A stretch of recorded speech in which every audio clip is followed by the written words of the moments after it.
time, I would like to preach about breaking generational curse. Breaking. Putulin, wasakin, itigil ang sumpa ng henerasyon. Okay? So may I request everyone to please stand up and open your Bible in the book of Genesis chapter number 9. Okay, so meron tayong key text sa Genesis, meron din tayong key text sa Matthew. So umpisahan muna natin sa Genesis chapter 9, verse 25 to 27. Genesis chapter 9, verse 25 to 27. Nandiyan na po kayo? Amen. Okay, look at this. Genesis chapter 9, verse number 25. And he said, "Curse be Canaan, a servant of servants shall he be unto his brethren." And he said, "Blessed be the Lord God of Shem, and Canaan shall be his servant. And God shall enlarge Japheth, and he shall dwell in the tents of Shem, and Canaan shall be his servant." Okay, look at that. Okay, curse. However, on Matthew chapter 15, look at this. Matthew chapter 15, verses 21 to verse number 28. Again, Matthew chapter 15, verse 21 to 28. Then Jesus went thence and departed into the coast of Tyre and Sidon. And behold, a woman of Canaan came out of the same coast and cried unto him, saying, "Have mercy on me, O Lord, thou son of David. My daughter is grievously vexed with the devil." But he answered her not a word. And his disciples came and besought him, saying, "Send her away, for she cried after us." But he answered and said, "I am not sent, but unto the lost sheep of the house of Israel." Then came she and worshipped him, saying, "Lord, help me." But he answered and said, It is not meet to take the children's bread and to cast it to dogs." And she said, "Truth, Lord, yet the dogs eat the crumbs which fall from their master's table." Then Jesus answered and said unto her, "Woman, great is thy faith. Be it unto thee even as thou wilt." And her daughter was made whole from that very hour. Let's pray for. Father in heaven, once again, thank you, Lord, for this morning. Thank you so much, Lord, for the preaching of thy word. Thank you, Lord, for breaking the generational curse upon us. Thank you for your for you sending your only begotten Son, the Lord Jesus Christ. Thank you so much, Lord. Hindi lang po niya kami iniligtas sa kabayaran ng aming mga kasalanan, iniligtas din po niya kami dun sa buhay na walang kwenta, sa buhay na kasira, sa buhay na wasak. Bagkos binigyan niyo po kami, O Diyos, ng pinagong buhay. Thank you po. Thank you for delivering us. Thank you for breaking the bondage of curse upon us. Thank you so much, Lord. Lord, help your children. Help us, Lord God, to understand your word today. At nawa po, Panginoon, gamitin niyo po ang message po na ito. Number 1, upang magligtas ka muli ng mga tao sa oras po na ito. At number 2, ma-edify ang inyong pong bangalan.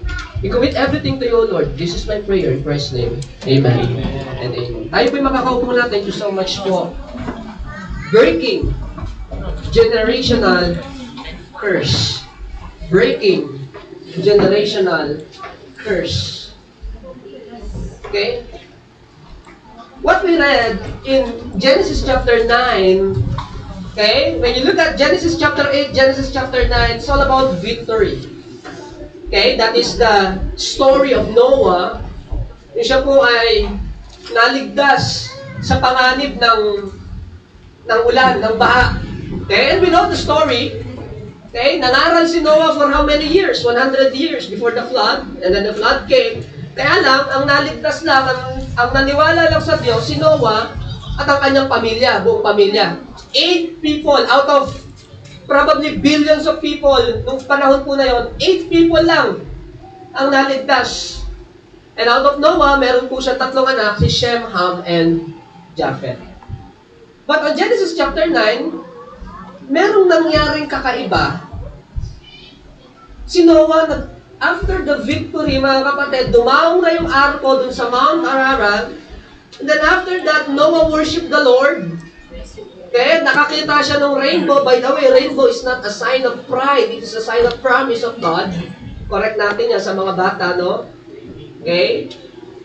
Ang mga anak ko, kapag nagdo-drawing sila ng rainbow, binibilang ko yung kulay. Dapat 7. Hindi ako pumapayag ng 6. Bakit? The rainbow is not the symbol for pride or for LGBT. The rainbow is symbol of God's promise. So, nire-respect ko yun. Okay, so pag ang mga anak ko nagdo-drawing ng rainbow, hep, hep, hep, ilan yan? Okay, red, orange, yellow, green, blue, indigo, and violet. 7, it is the sign of God's promise. Okay, so nililinaw ko po sa kanila yan. Okay? But look at this, then, sumadsad na yung arko doon sa Ararat, nag-worship si Noah, but what happened is, after noon, a couple of years lumipas, and Noah got drunk. Yes, nalasing siya. Nalasing siya. Okay? A moment of weakness for Noah. Nalasing siya. A moment of weakness. And what happened? It resulted into a generational curse. According to the narrative of the Bible, nakita ni Ham yung nakedness ni Noah. Okay? Although maraming mga theological discussion about that, kung anong ibig sabihin nun. Sabi ng iba, bading daw si Ham. Okay, maraming theological discussion kung anong ibig sabihin nung Ham saw the nakedness of his father. Okay, but one thing is for sure, kung ano man ang ibig sabihin nung Ham saw the nakedness of his father, it resulted into a generational curse. And what we read in Genesis chapter 9, verse number 25 to 27, hindi si Ham yung kinurse ng Diyos, but the son of Ham, si Canaan. Right? And Canaan became the servant. Alright? And pag binasa po niyo, if you are familiar with the Old Testament, yung mga Canaanites, like the Phoenicians, the Sidonians, the Amorites, the Amalekites, and yung mga, kung nagbabasa ka ng Joshua and Judges, yung mga makikita mo dyan, dyan, Hittites, Perizzites, Jebusites. If you are familiar with the Old Testament, yung mga na yan, ang isang term dyan na mag-encapsulate sa kanila is the term Canaanites or Canaanites. Okay? And these people are the enemy of God's people. And they are known for their wickedness, for their evil deeds, for their idolatry. Okay, pero nagsimula lahat ng yan simply because Noah, after his victory, after the flood, worship, but a moment of weakness, right? A moment of lapse, nalasing siya eh. Siguro hindi niya ina-expect. Okay? For how many years? Hindi ako nag-inom. Patikman nga, isang beses lang. Ayun, a moment of weakness. It resulted into a generational curse. Okay? And when you read Old Testament, sabi ko nga, makikita mo, galit na galit ang Diyos sa mga Canaanites. It's a curse. But here, in the book of Matthew, there is a Canaanitish woman went to the Lord, asking for mercy. Lord, have mercy upon me. My daughter is vexed with the devil. Please, Lord, help her. Help me, O God. Alam mo kung anong response ng Panginoon sa kanya? Very interesting. Okay, I am not sent, but on the house of Israel. Ayoko sa'yo. Parang ganun. Parang ganun yung response ng Panginoon. Seemingly, right? Seemingly. Kung nagtapos dun yung istorya, yung tinanggihan siya ng Panginoon, parang ang sama ng dating eh. Kung dun nagtapos, kasi I am not sent, but to the children of the house of the children of Israel. Parang tinanggihan ng Lord. Okay? And then yung second response, mas malala. Ang sabi ng Panginoon, hindi pa panahon para yung tinapay ibigay natin sa aso. And yung aso na tinutukoy doon is the Canaanite. the lineage of the Canaanite, because these people are Gentiles and known to be evil and wicked. Hindi pa panahon para ibigay natin ang tinapay sa aso. Very offensive. Offensive. Okay? And yet, ang sabi ng babae, yes Lord, I know that.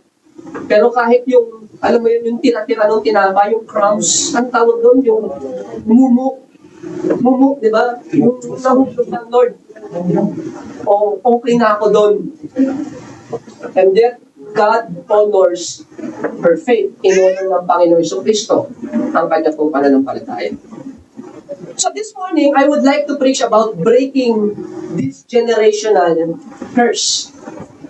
Okay? And we praise the Lord, no mga kapatid. Sabi ko nga, hindi lang tayo iniligtas ng Diyos sa impyerno, kapatid.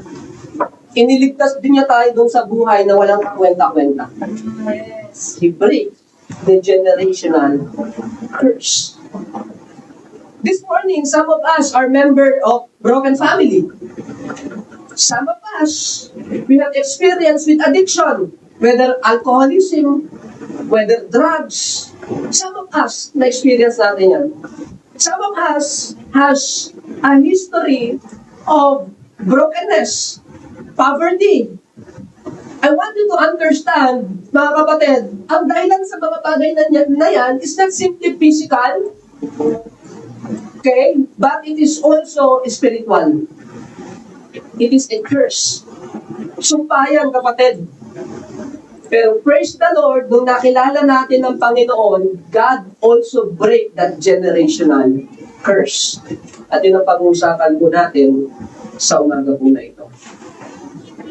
Okay? And when we talk about salvation, that is the first point talaga, salvation. Okay? Hindi ng outline nila, but the first point dapat ng buhay natin, salvation.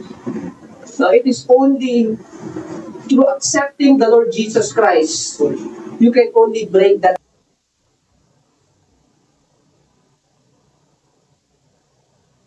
Save you from hell, ililigtas din niya tayo dun sa ganung klaseng walang kakwenta-kwentang pamumuhay. Sometimes, sabi ko nga, pag nag-usap kami ng mga young people, nakakadurog ng puso. Pag napag-uusapan natin yung broken family, especially sa akin, sa mga bata, kaya ako medyo malapit ako sa mga bata. Kasi concerned talaga ako sa kanila. Kapag nasira ang pamilya, naghiwalay ang mag-asawa, right? It is the children who suffer. And they suffer a lot. They suffer a lot. Mahirap maintindihan, kapatid. Ang hirap ng isang anak na ang mga magulang niya maghiwalay. Very, very difficult. Okay? And, mas mahirap kasi it is not their decision. No? Hindi naman sila yung may say kung maghihiwalay yung mga magulang nila eh. And yet, sila yung number one na affected. Right? Si tatay, mag-aasawa lang ng bago. Si nanay, mag-aasawa lang ng bago. Papatuloy lang ang buhay nila. Masaya na sila ulit. But the children, they will suffer. Okay? And I hope you understand, this is not only physical. I want you to understand that in the lens of the scripture, ang bottom line po nito, kapatid, this is a spiritual battle. It is due to sin. Ang problema talaga dito yung kasalanan, kapatid. Okay, and because sin entered into the world, entered unto us, it resulted into curse. Kaya may mga bagay, hindi naman ikaw yung nagdesisyon, pero apektado ka. Ay, bakit pinatay ni Hitler yung how many Jews, millions of Jews were killed during the time of Hitler? Hindi gusto ng mga Jew na patayin sila, hindi nila decision yun, but again, it is resulted by generational curse. Okay? So this morning, I want you to understand that your action is very, very important. Your decision-making, parents, is very, very important. Young people, your decision-making is very, very important. Because someday, we will reap the benefit or the consequences of our decision-making. Kaya maraming mga tao, maintindihan mo, takot na lang magmahal, ganyan-ganyan, ayaw na mag-asawa, ayaw na magpakasal. Because sa lahat ng nangyayari sa mundo natin, sa lahat ng nababalitaan mo, papakasal ako kung maghiwalay din kami niyan. Di ba? That is their reasoning. That is their concern. Bakit ako magpapatali dyan? Ilokohin ako niyan. Yun na yung concern ngayon ng mga tao. And that is understandable. Naunawaan natin eh. Okay? Kaya nga no, mga kapatid, pag mananampalataya tayo, and this is the beauty of church ministry, because hindi mo mapag-uusapan to sa umattend kayo ng counseling ng kasal, they will never mention this. Sabi lang nila sa'yo, gumamit ka ng contraceptive, injectable, etc., etc. Yun ang ituturo sa atin sa family planning. But not the main problem. What is the main problem of teenage pregnancy? What is the main problem of juvenile crimes? It is generational curse. It is the problem of the heart. It is the problem of sin. Pero salamat tayo, nagpapasalamat tayo, pinalaya tayo ng Panginoon. God gave us victory. He break the generational curse. Okay? Saan pa nanggaling ang sumpa? Where did curse came from? Number one, it is because of sin. Okay? Basahin mo lang yung Romans chapter 5, verse number 12. Dahil sa kasalanan ng isang tao, pumasok ang kamatayan, kaya ang kamatayan naapektuhan ang buong sanlibutan. No? It is sin. It is because of sin. Because of the sin of Adam, you look at that, no? Kaya nga pag si Adam, pag punta natin sa langit, ba't mo kasi, si Eve, ba't mo naman kasi binigyan pa yung asawa mo? Okay? You see that? It is because of the decision of singular human being. And everything, lahat yun apektado. Okay? So it is sin. It is because of disobedience. It is because of disobedience. Kailan ba tayo nag-usap yung last Sunday ba yon or Friday or Saturday kung kailan tayo nagkita-kita? Sino yung nakakwentuhan ko about the divided kingdom of Israel? Sino yung ikaw yun, bro? O, yung nakakwentuhan ko about the divided kingdom. Yung tungkol sa Jew, yung etc. Bakit ba na-divide ang kingdom of Israel? And I'm telling you, akala mo that is political. No. There is a higher reason behind that. 1 Kings chapter 11. Look at this. 1 Kings chapter 11. 1 Kings chapter 11. Look at this. How to destroy a kingdom. How to divide a kingdom. Okay? And also, you can also get this principle, how to destroy your family. How to destroy the church. Okay? Look at this. 1 Kings chapter number 11. Verse number 1. Nakita nyo? Ano yung first word? But. Contradictory na agad. But King Solomon, look at this, loved many strange women. O, yung pala number 1 na problema eh. Together with the daughter of Pharaoh, women of the Moabites, Ammonites, Edomites, Zidonians, and Hittites of the nations concerning which the Lord said unto the children of Israel, you shall not go into them, neither shall they come in unto you, for surely they will turn away your heart after their gods. Solomon clave unto these in love. Abay, mahal na mahal pala ni Solomon. Mahal na mahal niya yung mga babae. Pero hindi kasi yun yung kalooban ng Diyos eh. Sige, tanungin natin, bakit nasira ang kingdom of Israel? Dahil sa babae. Bakit nasira? No offense ha? Masamang babae. Correction. Masamang babae. Okay? Bakit masisira ang mga tahanan ngayon? Eh kasi si tatay na in love sa iba. Bakit ang mga church nasisira? Kasi si pastor nahulog sa immorality. This is the reason. And you look at this. Because of the decision of a single human being. Verse number 3, look at this. And he had 700 wives, princesses, and 300 concubines. Pambihira. And his wives, look at this, turned away his heart. Turned away his heart. Look at this. For it came to pass. Naalala po ninyo, nung nagsisimula si Solomon, Lord, give me wisdom. Di ba? Nung nagsisimula siya, kasi bata pa ako, hindi ko kayang pamunuan ng mga taong ito. And then binigyan siya ng Panginoon ng wisdom nung siya'y bata pa. Pero nung siya'y nagkakaedad na, you look at that, kapag sabi ko nga, kapag masyado kang complacent, naging papaya ka sa spiritual life mo, akala mo mature ka na, akala mo growing ka na, ay hindi na ako mag-church, next time na lang, malago naman na ako. Pagka napabayaan mo yung spirituality, you look at that, verse number 4, for it came to pass, when Solomon was old, that his wives, hindi ba dapat kapag tumatanda ka, mas lalo ka dapat tumatalino? Hindi ba? Kasi natututo ka na eh. The problem with Solomon, habang tumatanda siya, ayun, nagkakaroon ng problema. Bakit? Naging pabaya siya eh. Ako pinakamatalinong hari. Okay? You look at that. Kahit matalino ka, nagiging bobo ka sa pagmamahal. Solomon. Okay. Okay? Paano magmahal ng 700 asawa? Okay? By Solomon. Okay. Diba?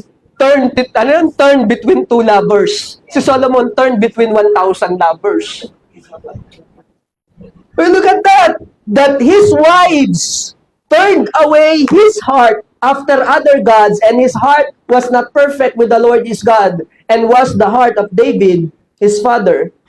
For Solomon went after Ashtoreth, that is the god of the Moabites, the goddess of the Zidonian, and after Milcom, the abomination of the Ammonites. Look at this. And Solomon did evil in the sight of the Lord, and went not fully after the Lord, as did David his father. So ang Lord, yung God of the Bible, naging isa na lang siya sa Diyos ni Solomon. Dapat ang Diyos, ang nag-iisa nating Diyos. Our only God, hindi one of our gods. Malaking pagkakaiba yun. Okay, you look at this. Verse number 7. Then did Solomon build a high place? Aba, pambihira, nagkaroon ng building commitment. Kaya lang, hindi para kay Lord. Para kay Chemosh, the abomination of the Moab, in the hills that is before Jerusalem, and for Molech, the abomination of the children of Ammon.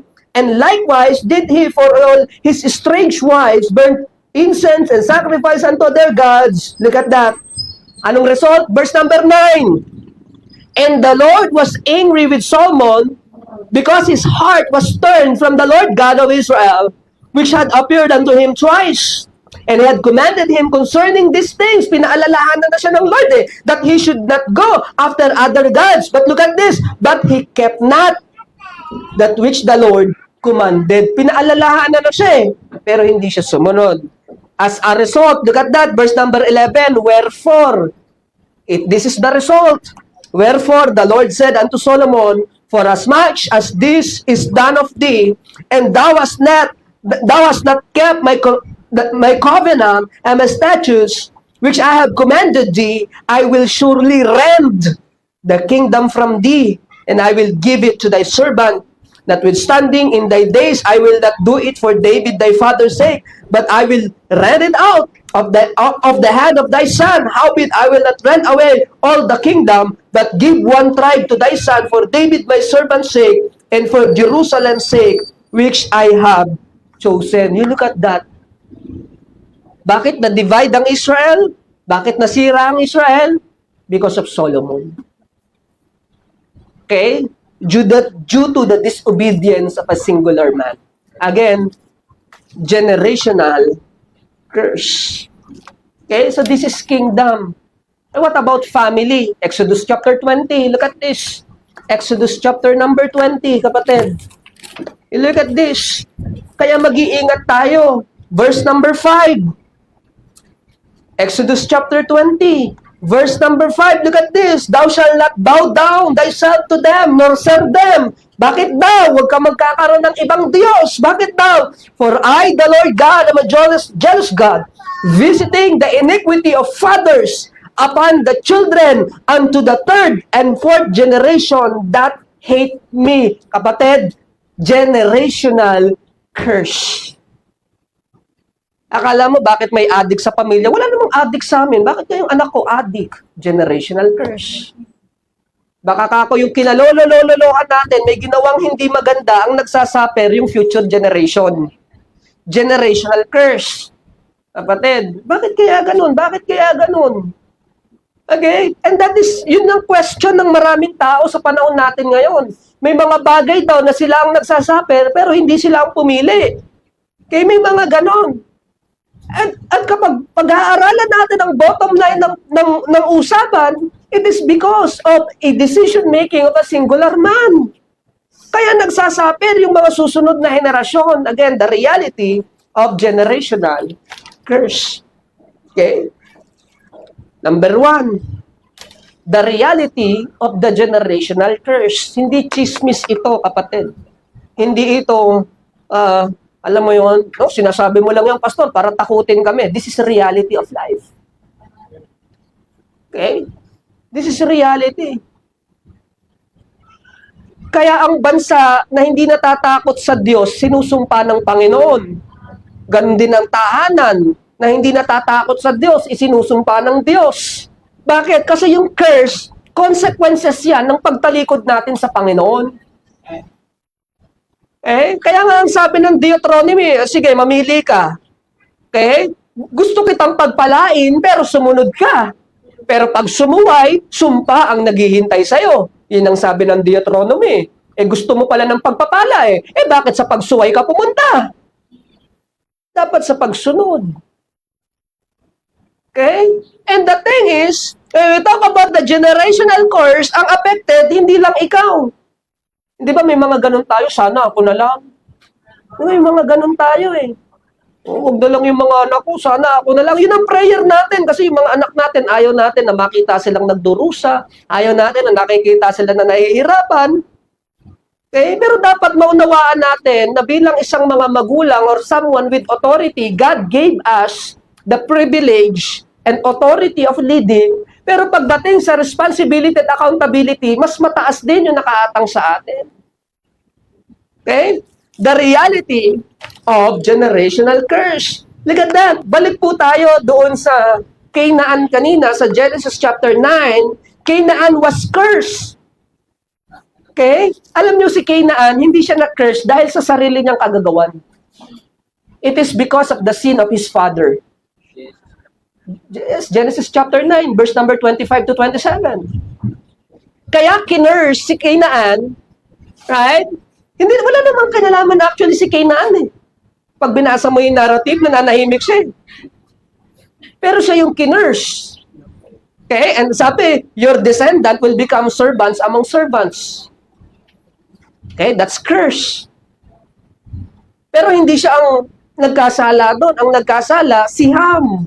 Yung tatay niya. And ultimately, si Noah. Bakit? Si Noah nagpakalasing kung hindi naman siya naglasing Hindi ba? Di sana maayos ang family niya. Kaya lang, dahil may lumusot na moment of weakness, matikman nga ito. Okay? Masubukan nga. Tagal na How many years na ba akong di nagiinom? 300 years na. 300 years na pala akong di nagpapakalasing. Masubukan nga. Lord, di ba minsan may ganun tayong prinsipyo? Lord, baka pwede naman, paisa. Just a moment of weakness, a moment of sin. And you look at that, it resulted into generational curse. Okay? Canaanites became the enemy of God's people, and they are known for their wickedness. You look at that. And in application sa buhay po natin, some families experience poverty. Di ba? Pinanganak ka sa pamilyang mahirap. Hindi kasalanan ang pagiging mahirap, but sometimes it is a consequences ng mga nauna sa atin.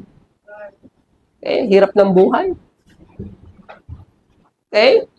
Kaya nga mga kapatid, I encourage our young people, magtrabaho kayo, mag-aral kayong maigi, magtrabaho kayo, pero huwag niyong pababayaan ng Panginoon. Bakit? Para kako yung kalagayan ng inyong pamumuhay, maiangat. May kakilala tayo, hindi ba sila kapatid, sila Sister Rochelle, no? Dati naman, payat-payat ni Rochelle. Alala ko noon, pwede po ba makisimba?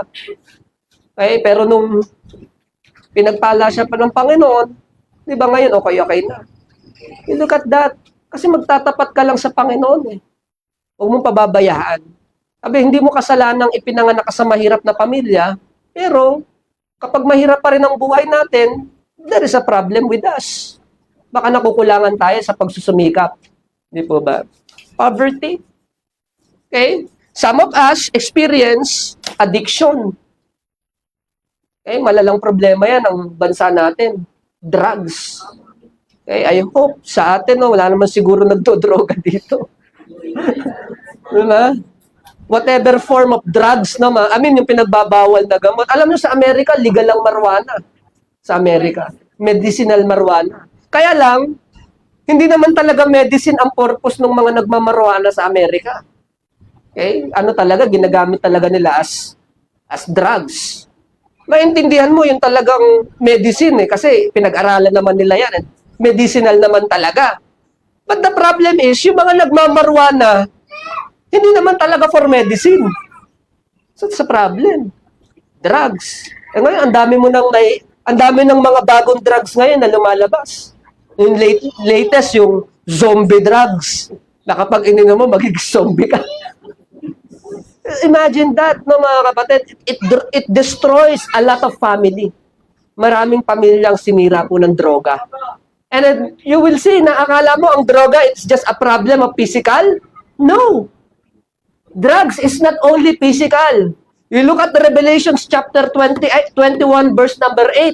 The word sorcerer there is the Greek word parmakeia, kapatid. Parmakeia, kung saan natin nakuha yung English word na pharmacy. So yung addict, no, mga kapatid, yung drugs sa panahon natin ngayon, katumbas yan ng witchcraft nung unang panahon. Kaya galit na galit ang Panginoon dyan. Ang dami ng sinirang buhay ng drugs na yan.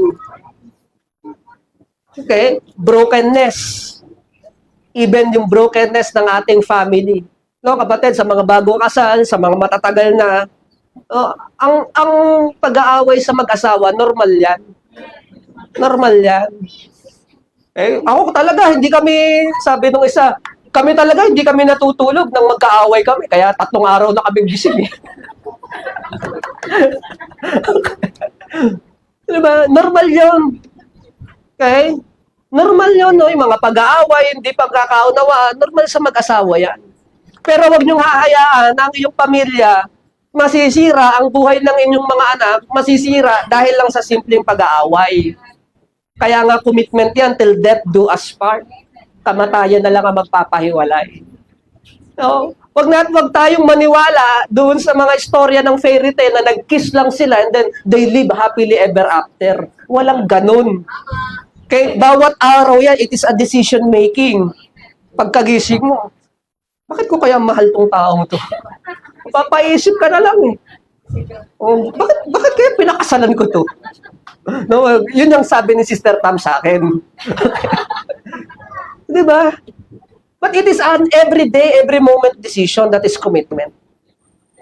Okay? But sometimes, kasi ang mga tao, laging, alam mo yan, ang decision making nila nakabase sa emotion, sa feelings. Pero kapag Christian ka at kapag mature ka, your decision making is based upon commitment. Based upon facts. Okay? The reality of generational curse. Pangalawa po, the remedy for generational curse. So now, in-acknowledge natin, yes, generational curse happens. It happens. Okay? Kaya yung problema natin sa pamilya natin, it runs in the blood talaga. Totoo po yun. It runs in the blood. Meron talagang spiritual aspect yan, kapatid. Na hindi lang yan basta masusolusyonan ng basta rehab lang, ng basta counseling lang, ng basta yung kung anong mga physical intervention, ng kung ano-anong mga gamot. Although those are helpful. Those are helpful. Sabi ko nga, if the problem is physical, kinakailangan mo ng physical cure. If the problem is mental, kinakailangan mo ng mental cure. Pag the problem is emotional, kinakailangan mo ng emotional cure. But the problem is spiritual, kinakailangan mo ng spiritual cure. Okay? Nare-recognize natin yan, kapatid. Ano po? So the remedy for generational curse, okay? Ultimately, look at this. Ultimately, curse is a byproduct of sin. Ultimately. Therefore, it is dealt on the cross. Galatians chapter 3, verse number 13. Galatians chapter 3, verse number 13. You look at this. Ang ganda po nito, no, mga kapatid. Galatians chapter 3, verse number 13. Ultimately kasi, ang sumpa, produkto ng kasalanan. Okay? At ang kasalanan, ipinako ng Diyos kasama ni Kristo sa cross. Galatians chapter 3, verse number 13. Christ hath redeemed us. Tinubos tayo ng Panginoon. Kasi yung sumpa, bayad yun eh. Bayad yun, yung sumpa.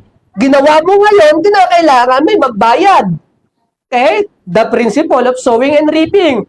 Kaya si Christ, tinubos niya tayo. Siya yung nagbayad. Christ hath redeemed us from what? From the curse of the law. Being made a curse for us. For it is written, cursed is everyone that hangeth on the tree. Bakit? Kasi yung mga ipinapako sa cross, kasumpa-sumpa yung mga taong yun. Kasumpa-sumpa yung mga ipinapako sa cross. Sino bang mga ipinapako sa cross? Mga mamamatay tao. Mga abominable, mga kasuklam-suklam. Yun ang ipinapako sa cross. Pero si Jesus, hindi siya nakagawa ng kahit anong masama, hindi siya nagkasala, nagmukha siyang isinumpa, nagmukha siyang makasalanan para tubusin tayo sa kabayaran ng ating pagkakasala. So ultimately, curse is being dealt at the cross. So if you want what? If you want to have a new life for your family, if you want to have a new life for you, mga kapatid, ang unang sagot sa katanungan po na yan is the provision of salvation upon your life. Okay? Kaya nga anong sabi ni Apostle Pablo dun sa Philippian jailer? Tatay ng pamilya yon, kapatid, ha? Tatay ng pamilya. Okay? Kaya ang sabi ng Apostle Pablo kay Philippian jailer, believe on the Lord Jesus Christ and thou shalt be saved. Pero hindi natapos doon. And thou shalt be saved and thy house. Because of the blessing of salvation, mga kapatid, maisasalin sa kanyang pamilya. Don't get me wrong, hindi porke nasa ibang tatay, masasave ang anak. Salvation is personal. Hindi po ba? But what I'm trying to say is, kapag tatay ang nasave, yung influence ng kaligtasan sa kanya, maipapasa 10 ng kanyang mga anak at ng kanyang asawa. Okay? The remedy for generational curse. You look at that. Okay? Your faithfulness can protect your family. Your faithfulness can protect your family. 1 Kings chapter 11, balik po tayo. Tingnan niyo po ito. Di ba kanina pinag-aralan natin, bakit ba nasira yung kaharian ng Israel? Okay, bakit nasira? Dahil kay Solomon. Bakit? The lover boy. Okay, Solomon, the lover boy. Kaya nasira. Okay, gusto mong sirain ang iyong pamilya, gusto nating sirain ang ating church, gusto nating sirain ang ating government. Be a lover boy like Solomon. Okay? Pero look at this. Bakit may natira? Bakit may natira, kapatid? Bakit hindi totaling nawala ang Israel? Bakit may natira, no, mga kapatid? Verse number 12. Verse number 12.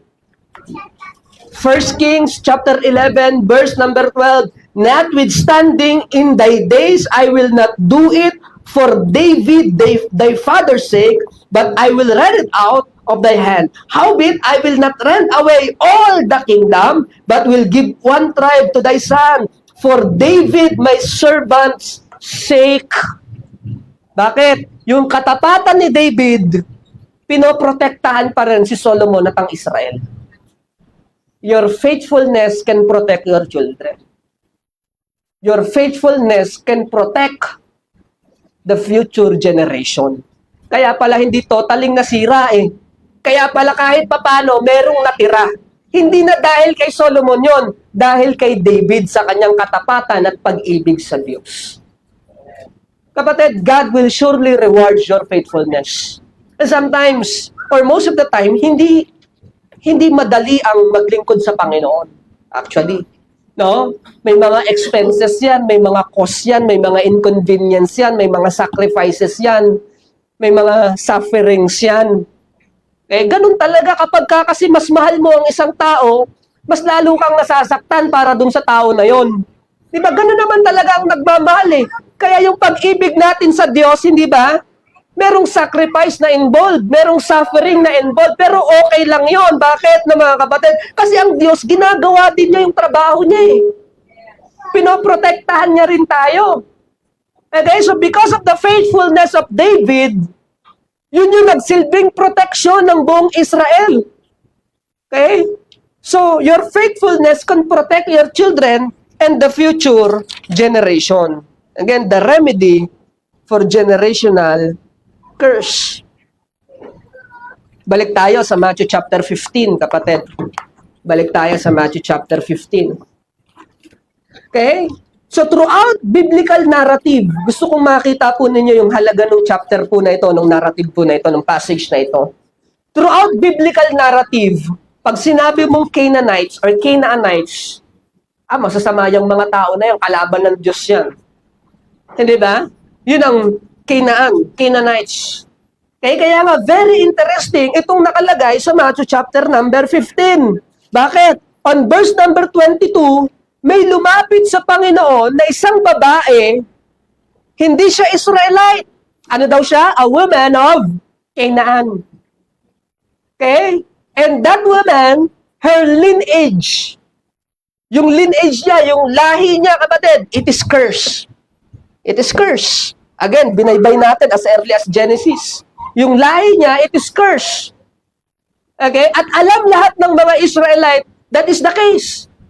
These people are dogs. Okay, again, that is the perception ng mga tao.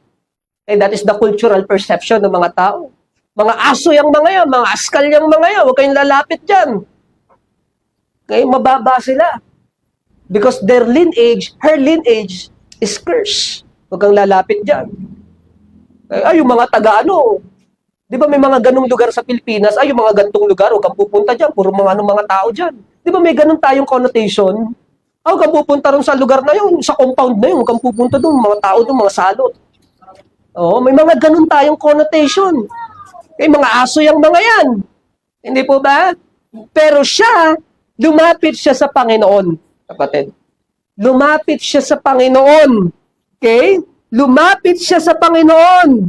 She accepted Jesus as Lord. Look at this. She accepted Jesus as Lord. On verse number 22, you look at this. Have mercy on me, O Lord. Thou son of David, Lord, maawa ka sa akin. This person is not an Israelite. Pero tinanggap niya si Jesus bilang Panginoon ng kanyang buhay. She accepted Jesus as Lord despite being a Canaanite. Okay? Look at this. She persevered. Pinipigilan siya ng mga tao, hindi ba? Pinipigilan siya. Bakit? Aso yan. Canaanite yan. Okay? She persevered despite the resistance. Okay? She persevered despite the resistance. You look at this. Kaya nga ang sabi ng mga disciples sa Panginoon, Lord, paalisin mo na yan, ang ingay-ingay. Di ba yun ang sabi ng mga disciples? Lord, ano ba yan? Ngawa ng ngawa yan, paalisin mo na yan. Okay? Pero hinayaan lang siya ng Panginoon. She persevered despite of the resistance of the crowd. Okay? She persevered despite the silence or seemingly silence of Jesus. Even the Lord, kapatid. Okay? Kaya nga ang Diyos, meron siyang mabuting plano sa buhay natin. Sometimes, the Lord Jesus Christ, our God, moves in mysterious way. Hindi mo maintindihan. Bakit siya silent? You look at that, no, mga kapatid, no? Look at this. On verse number 23, on verse number 22, have mercy on me, O Lord, thou son of David. My daughter is grievously vexed with the devil. Verse number 23, but he answered her not a word. Jesus is silent. Okay, at least sa una lang. No, initially lang.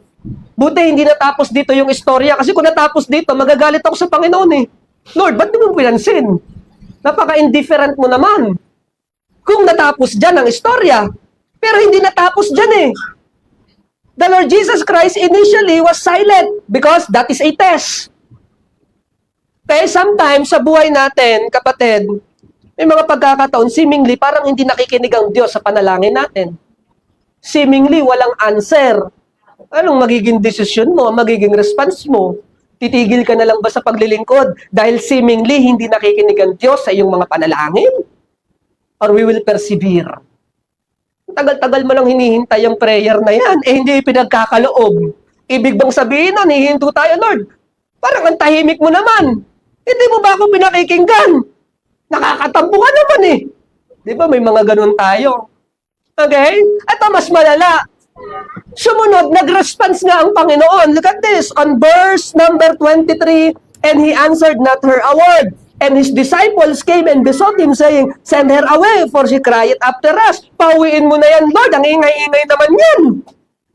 Verse number 24, but he answered and said, I am not sent, but unto the lost sheep of the house of Israel. May rejection. Again, seemingly. Kanina, seemingly silent. Pangalawa, seemingly rejection. Can you persevere despite of the rejection? Can you persevere? Okay? And after that, kahit na may rejection, look at this, then mas lalo pa siyang lumapit. Then came she and worshiped him, saying, Lord, help me. Mas lalo pa siyang lumapit. Try to imagine, napakinggan mo yon. Ay, hindi ako para sa'yo.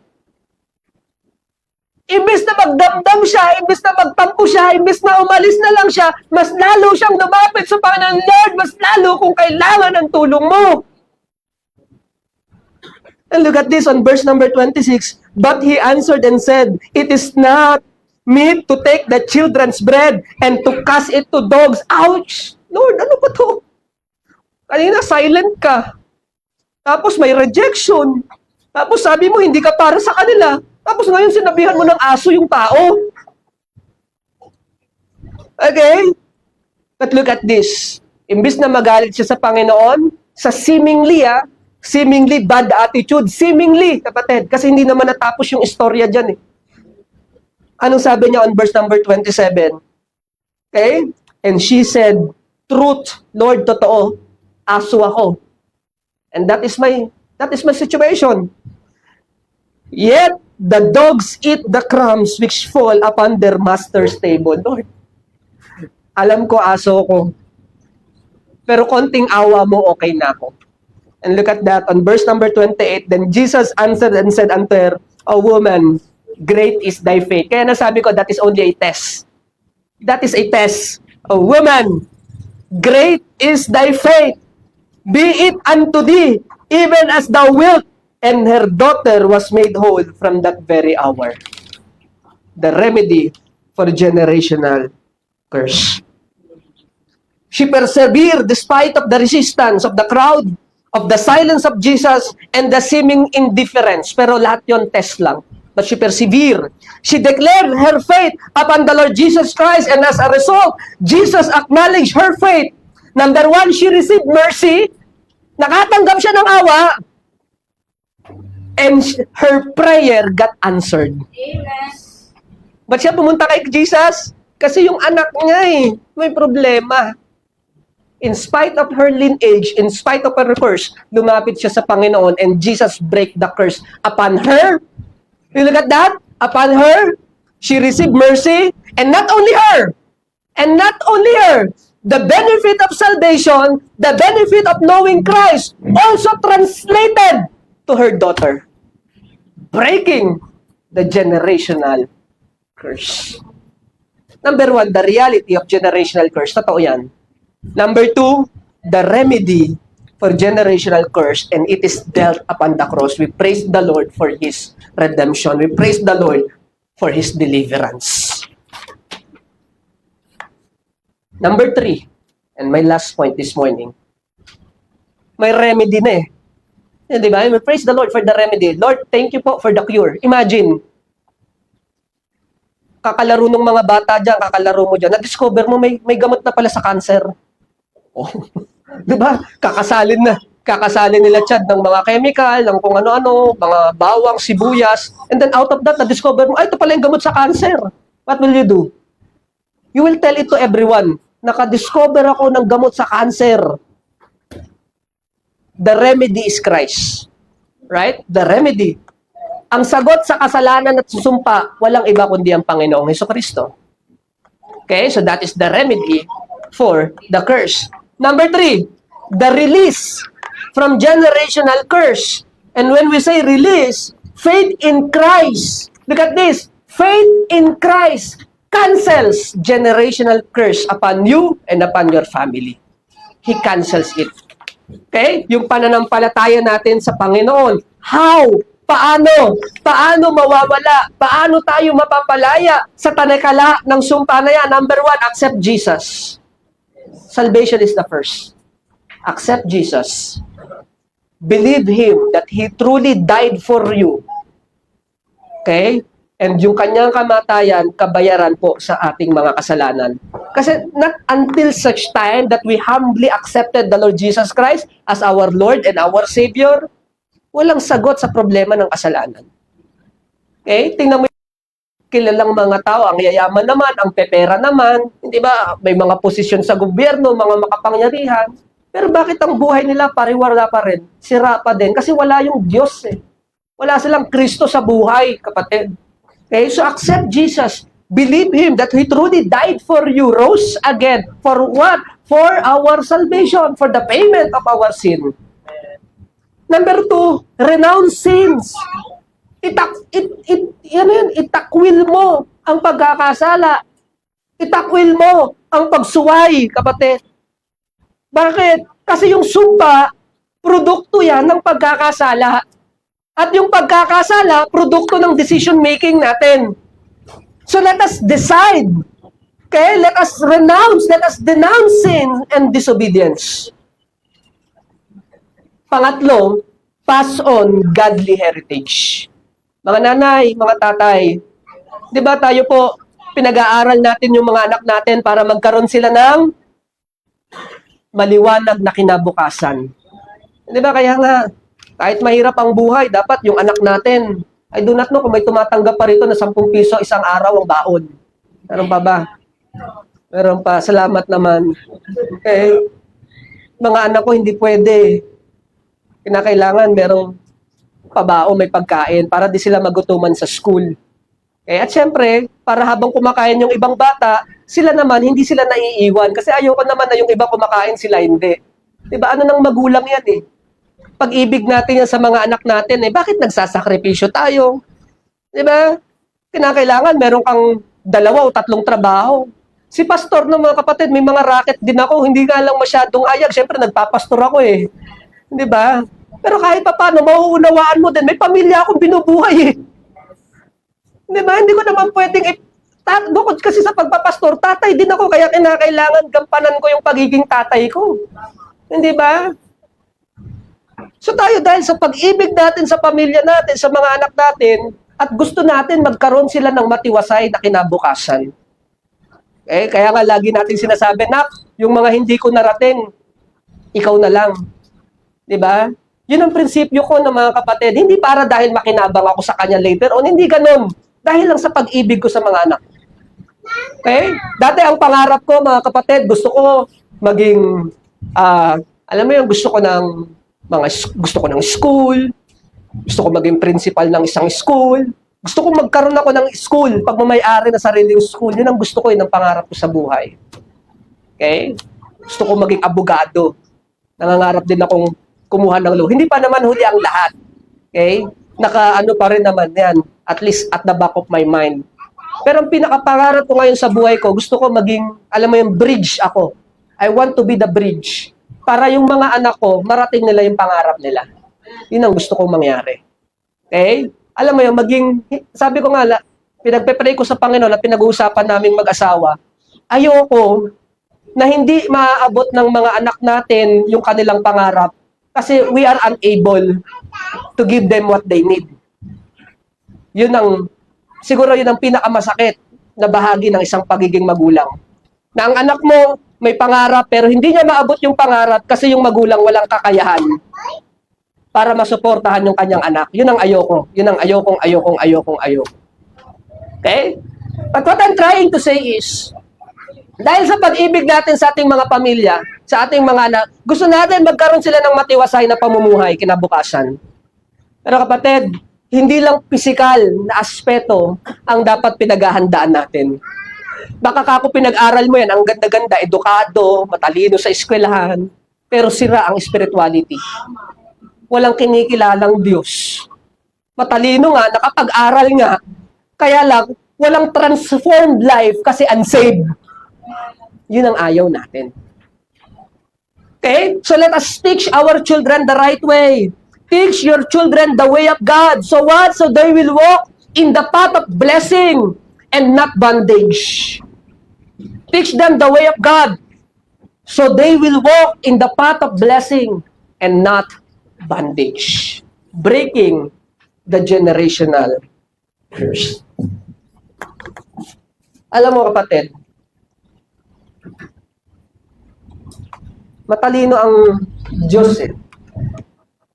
Okay? Pero ang Diyos, binigyan niya rin tayo ng kalayaan. Alam mo, Brother Dennis, pwede ka rin pilitin ng Panginoon ha. Alam mo yun, dito ka lang sa tabi ko, huwag kang aalis ha. Pwede kang itali ng Diyos sa presensya niya, wala kang magagawa. Pwede gawin ng Diyos yun. Pero binigyan ka ng Diyos ng free will. Bakit? Kasi ino-honor ng Panginoon yung free will. At syempre, walang pag-ibig kasi, walang pagmamahal pag walang free will. Pag wala kang kakayahang pumili. Okay? God gave you the free will. Tulad ng illustration natin last Sunday, yun ang tama eh. Diba? Pero dapat piliin mo na manatili yung tama. Sa usapin po ng authority sa buhay natin, we have the Bible. Okay? And the Bible protects us from curse, from bondage, from everything. Okay? Yan ang Bible. Yung church, kapatid, hindi basta-basta ang church. If you are a member of the church, hindi mo gugustuhin umalis, lumiban, or whatever. Kasi kalooban ng Diyos na nandiyan ka. Okay? At may espesyal na proteksyon ng Panginoon para sa'yo. Gayon din ang pamilya, kapatid. Hindi mo gugustuhin, tatay ka, nanay ka, na ang pamilya mo masisira dahil lang sa mga bagay na walang kakwenta-kwenta. You don't want that to happen. You don't want. May special na pagpapala ang Panginoon para dyan. Kala nyo, prepare ako. Ted, God's authority. Yes, kaya ako nang hingi ng payong kanina. God's authority. Okay? Outside, there is danger of, kung ano-anong danger ng mundong ito. The danger of addiction, the danger of poverty, the danger of mga wasak na buhay, kapatid. But if you are in the will of God, you are being protected. You are being protected. Tatay ka. Sama mo yung anak mo. Halika rito. You are protected. Halika, anak. Sama ka. Ayaw sumama. Halika, sama ka, dali. Anak, halika. Sama ka sa akin, anak. Yung anak ko, he is being protected. Anak, sama ka, anak. Halika. We are being protected by the will of God in our life. This is the will of God eh. And we are being protected by the wiles of the devil, by the attack of the enemy. Eh, umalis ka. You voluntarily, napunta ka dito, ito ang kalooban ng Panginoon eh. We have a protection here. Magkakasakit ka dyan. Ayoko, gusto ko mapag-isa, palayain mo na ako, masyado kayo nakakasakal. Pag umalis ka sa protection ng Panginoon sa kalooban niya, you give yourself, nagiging prone ka sa attack ng kalaban sa buhay mo. But if you are in the will of God, you are being protected. Amen. Okay? You are being protected. Kasi God will honor His will. God will honor His word. You are being protected by the wiles of the devil. And as a father of the family, that is our duty. To protect our people, our loved ones, from the wiles of the enemy. From the attack of Satan. That is our duty. Cover them with the protection of God in your life. Protektahan natin sila. Pero hindi natin sila mapoprotektahan, mga anak, mga young people, kung kayo, lalabas kayo. Kayo kayang protektahan dyan. Alangan namang i-adjust ko yung kalooban ng Diyos para sa'yo. Ang kalooban ng Diyos hindi adjustable. Ito ang tama eh. Tayo ang mag-a-adjust sa kalooban ng Panginoon. Ganon din sa church, kapatid. Ito ang kalooban ng Panginoon, itinuturo ng pastor ng mga mangangaral. Ang kalooban ng Panginoon, hindi natin pwedeng i-adjust para lang i-accommodate yung mga tao, para lang mag-compromise tayo. We cannot do that. Kasi kapag ginawa mo yon, nag-compromise ka para lang sa kanila, nawawalan siya ng bisa.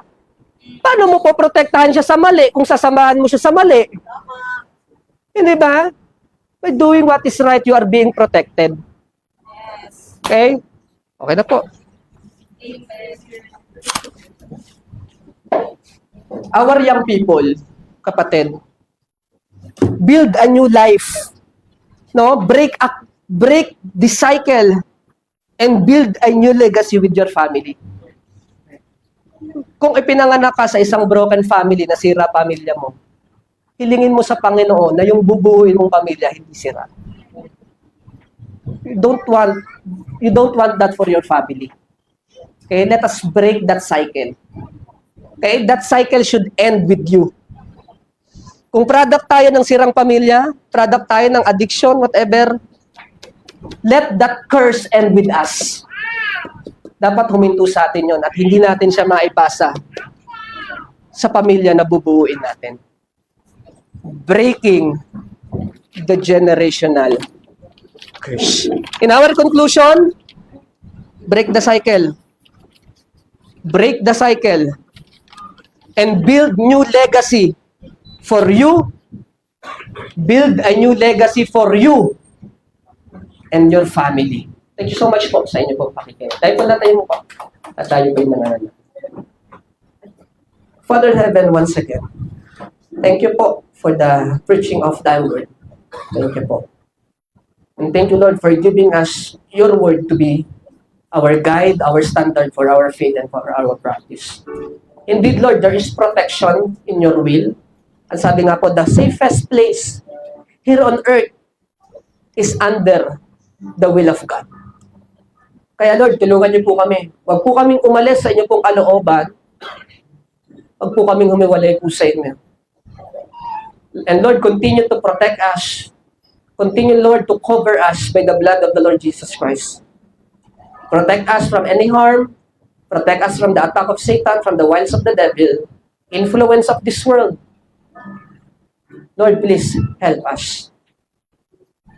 And Lord, thank you for the example of the Canaanite woman that in spite of her lineage, in spite of her brokenness, in spite of the disease, in spite of the resistance, she perseveres, oh God. Lord, what a great example. What a great example indeed. At ngayon, Lord, help us, Lord, na kami rin, magkaroon po kami ng perseverance o pagpupumilit, pagnanais, na lumapit sa inyo, Lord. In spite of inconveniences, in spite of difficulties, in spite of resistance, O Lord, ng mga taong nakapaligid po sa amin, help us, Lord, na lumapit po kami sa inyo. And Lord, we are praying for those brethren na napapalayo ng landas. Help us, Lord, to encourage them. Help us, Lord, na magkaroon kami ng engagement with them and remind them, O God, of the beauty of being in the center of your will. Lord, thank you po. Thank you. This is my prayer. In the name of the Lord Jesus Christ, our Savior and Lord. Amen. Okay, thank you so much po na mga kapatid. Ay. Oh. Okay, very interesting. Okay, pinasa ko yung attendance ng mga kapatid. Alam nyo, to be honest with you, kanina, sabi ko, ang daming absent. Kasi wala yung mga familiar faces natin. Wala si Brother Jomar, si Brother Gerald, Sister Arnie. Sister Arnie, favorite student ko yan sa Sunday school. Siya lang eh. Favorite student. Wala pa kanina. Sabi ko, ang daming walang yung familiar, si Tatay Elvis. Si Brother Elmer, alam natin kasi nasa Tanay. Pero ako nga, namimiss ko si Brother Elmer. Sabi ko, nakakalungkot Okay? Pero we praise the Lord na mga kapatid. Our total attendance for today is 53 pa rin. 53 pa rin. In spite of the absent natin ngayon. And maraming absent ngayon. As in, maraming absent ngayon. Sila Kat, sino pa? Si Jude. Okay, kasi may mga karamdaman po ito. But in spite of the absence, we still have 53. we'll still have 53, so we praise the Lord for that. Okay, so pag-pray natin yung ilan sa ating mga kapatid na hindi po natin nakakasama. Hopefully next Sunday, makasama po natin sila. At ang prayer ko, by the month of April, hopefully we can reach the 70 mark on the month of April. Okay, so thank you so much po. So ilingin natin ang ating pong pinakabagong song leader po natin. Amen. This morning, Brother John Paul. And of course, habang pinapasa yung ating special offering, ito naman hindi to para lang sa mga hindi nakapagbigay kanina or whatever, it's just an open invitation, lagi ko sinasabi. So habang kumakanta po tayo, pasa natin yung offering bag, tawagin natin Brother John Paul para pangunahan po tayo sa ating closing song. Tayo po tumayo muli. Ulitin po natin ang When We All Get to Heaven.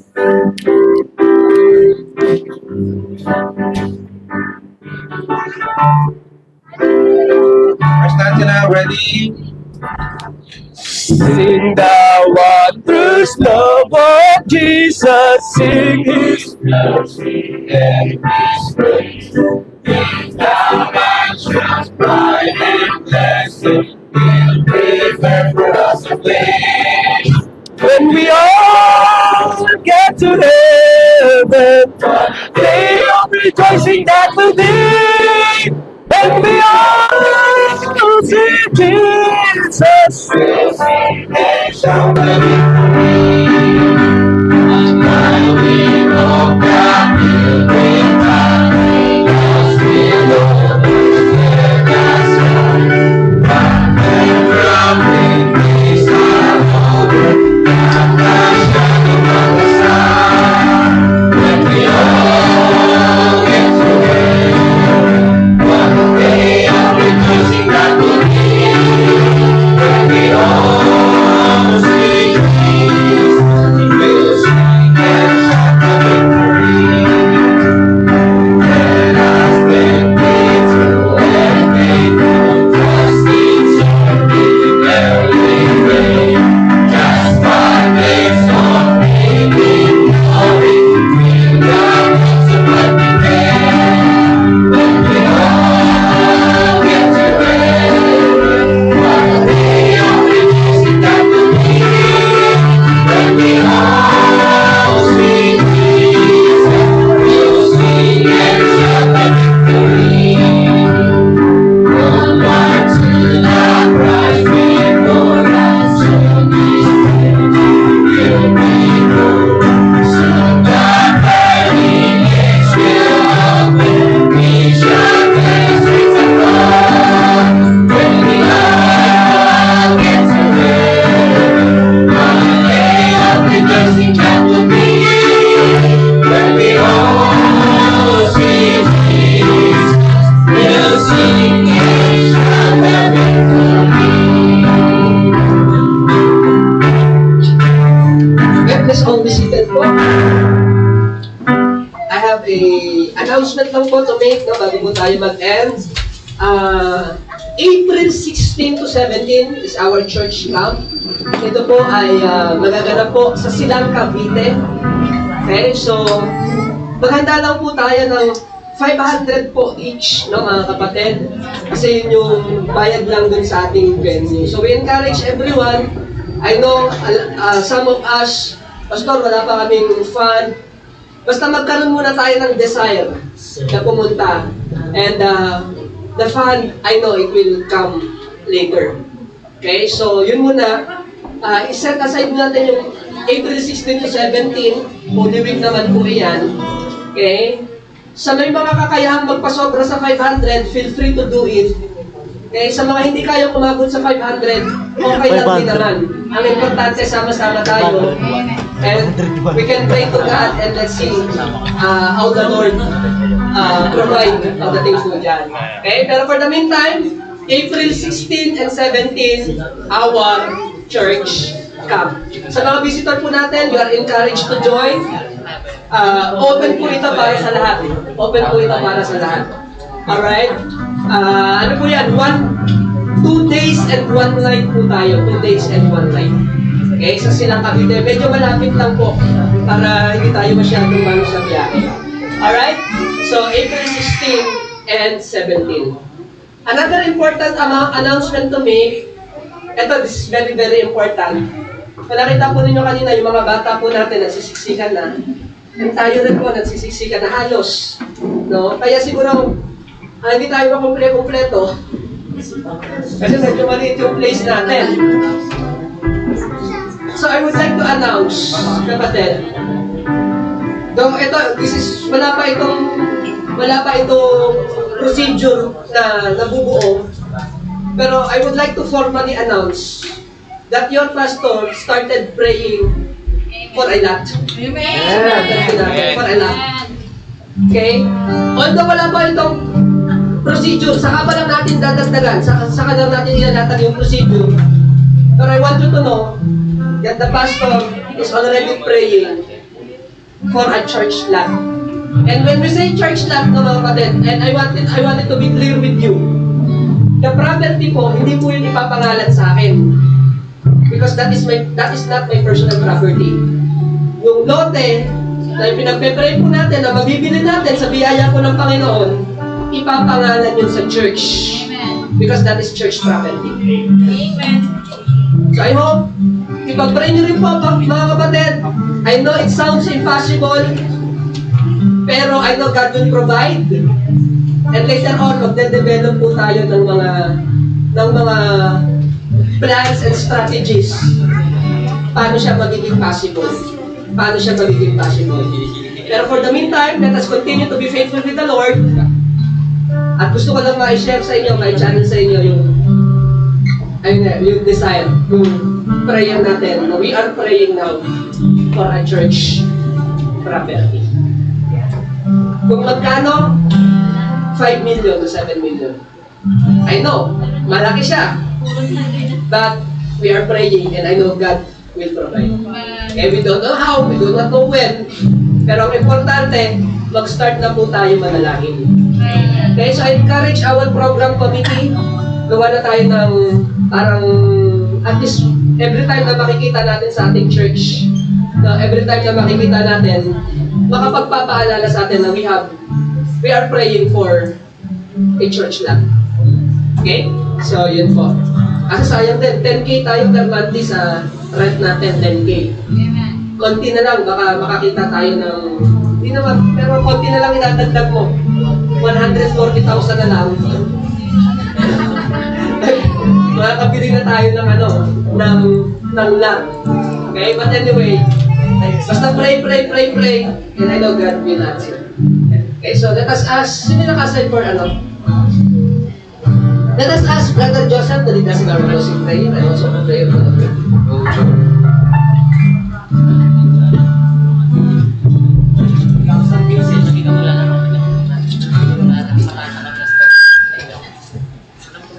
Yung bigas mo yung Panginoon Diyos, kaya maraming salamat ulit Panginoon. So magaling ko na balik ang kasama. Dinadalangin ko namin ang aming katanin na ito maging kalakasan po namin sa pang-araw-araw po namin. Dinadalangin namin sa Panginoon Jesus. Amen. Okay, thank you so much po. Pagsamahan po natin yung ating pong mga naihandang pagkain po dyan. Thank you so much. Gawin po natin yung ating pong mga